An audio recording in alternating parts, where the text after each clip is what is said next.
Hello សួស្តីអ្នកទាំងអស់គ្នាស្វាគមន៍មកកាន់វីដេអូថ្មីគឺវីដេអូដែរគឺនិយាយពីការបោះស្បែកជើងរបស់ខ្ញុំទៅហើយ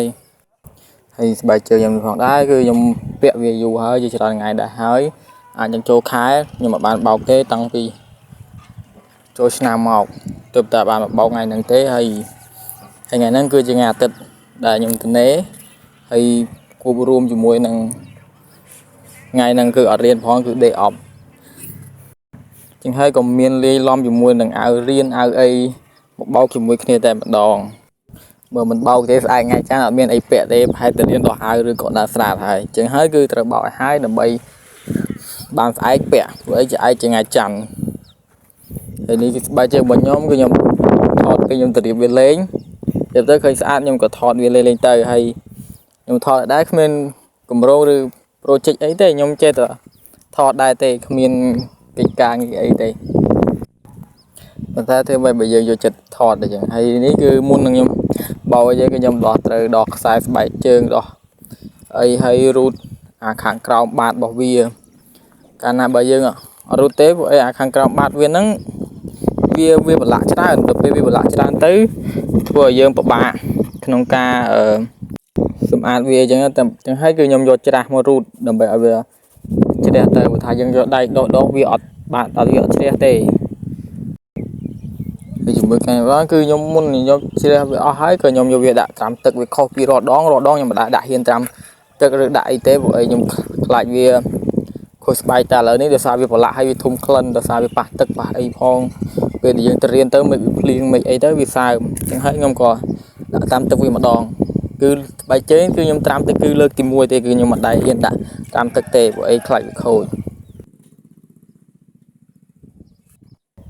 ពេលដែលខ្ញុំត្រាំវាមកសន្ទុះធំហើយខ្ញុំក៏យកវាមកដោះទៅហើយសាប៊ូដែលខ្ញុំដាក់ហ្នឹងគឺសាប៊ូម្សៅអញ្ចឹងទេគឺសាប៊ូធម្មតាទេអ្នកនរគ្នាចង់ដាក់សាប៊ូអីក៏ដាក់ទៅឲ្យតែដោះជ្រះ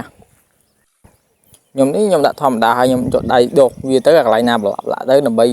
រកវាឲ្យស្អាតកុំឲ្យវាមើលទៅប្រឡាក់ហើយដោះខាងក្នុងដោះអីទៅមកឲ្យវាមានក្លិនអញ្ចឹងហើយបើថាយើងអត់ធ្វើវាទេវាមានក្លិនអញ្ចឹងវាពិបាកពាក់ហើយខ្ញុំដោះវាហ្នឹងគឺខ្ញុំដោះថ្នមមែនទេអត់ហ៊ានដោះ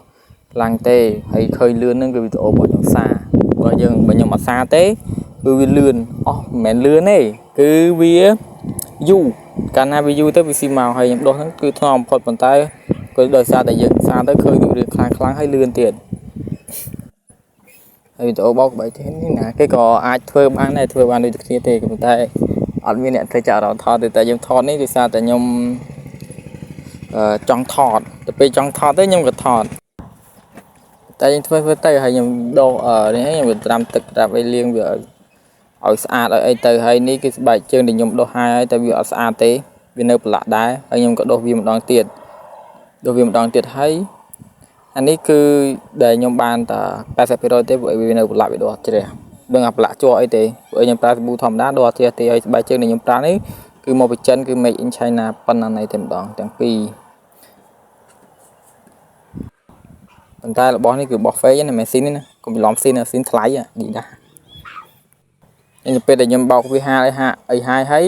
ក៏ខ្ញុំអត់បានយកទៅហាលដែរព្រោះអីទៅហាលទៅខ្លាចវាក្តៅទៅវាស្ងួតអញ្ចឹងហើយខ្ញុំអត់ហាលទេហើយខ្ញុំចងស្បែកជើងហើយខ្ញុំទុកចោលតែម្ដងហើយនេះគឺអាភិបរបស់ខ្ញុំគឺខ្ញុំចងស្បែកជើងរបស់ខ្ញុំចងគឺខ្ញុំចងលឿនបែបបញ្ញាប់បញ្ញាល់ព្រោះអីខ្ញុំបញ្ញាប់ទៅផឹកតែនិយាយលេងខ្ញុំចេះផឹកទេតែខ្ញុំចេះផឹកហើយវីដេអូរបស់ខ្ញុំក៏វាអត់វិញឆ្ងាយដែរគឺនិយាយពីការបោកស្បែកជើងនឹងឯងវាគ្មានអីទេហើយក៏គណិតអប់រំនៅក្នុងវីដេអូនេះគឺបែបគឺថាយើងស្រឡាញ់អីគឺយើងធ្វើហ្នឹងទៅហើយនេះគឺដែលខ្ញុំចងស្បែកជើងហើយគឺវាអាចលើកសម្រស់ស្បែកជើងរបស់យើងឲ្យរឹងស្អាតដែរយើងហើយជាចុងក្រោយខ្ញុំសូមប្រាប់ទាំងអស់គ្នាថាកុំស្រឡាញ់គេម្នាក់ឯងស្រឡាញ់គេម្នាក់ឯងវេទនាណាដូចខ្ញុំចឹងស្រឡាញ់គេម្នាក់ឯងពិបាកដកកយីមែន